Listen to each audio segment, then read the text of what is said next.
seeing on your screen right now is a crime scene photograph from April the 23rd, 1977, from when Mr. Peter Sutcliffe murdered a Mrs. Atkinson from Bradford. I will also like to say I'm not going to give you a running commentary of what I think happened that evening. What I will be doing is reading an extract from a police statement from Peter Sutcliffe when he was apprehended for being the Yorkshire Ripper. I would also like to say or state anybody who commits a crime like this would not be 100% forthcoming with the truth.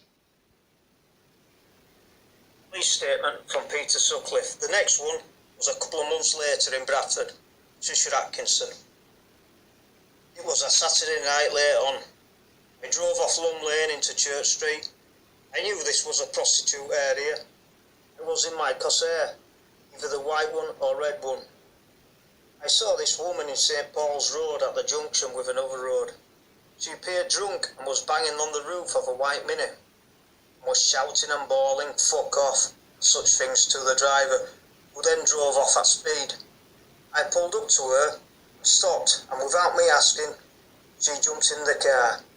She said, "I fucking told him where to get off. I've got a flat we can go to." Then she told me where to go. Right at the junction with Manningham Lane, turn left down Queen's Road, left into Oak Avenue, and turned second left and stopped at her flat. Patricia Atkinson had told me she lived alone. We parked up outside of Patricia's flat. She got out of the car and went into her flat. I picked an hammer up as I got out of my car. I remember this was an hammer I had bought from a hardware shop in Clayton. I followed her into the flat. She closed the curtains and I hung my coat up on the back of the door on a hook. She took her coat off and sat on the bed, with her back slightly towards me. I went up to her and hit her on the back of the head with the hammer. She fell off the bed onto the floor. I picked her up and put her back on the bed. That was the first time I had noticed the red blood. Before it had always been dark. This time, in the light, I saw lots of blood on the bed and on the floor.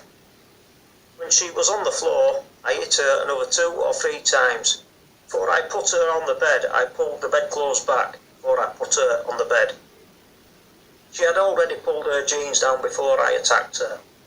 I pulled her clothes back up and hit her several times on her stomach and back with the claw part of the hammer. I saw that I was making marks on her body doing this. I then covered her up with the bedclothes. I think she was lying face down or on her side when I left her.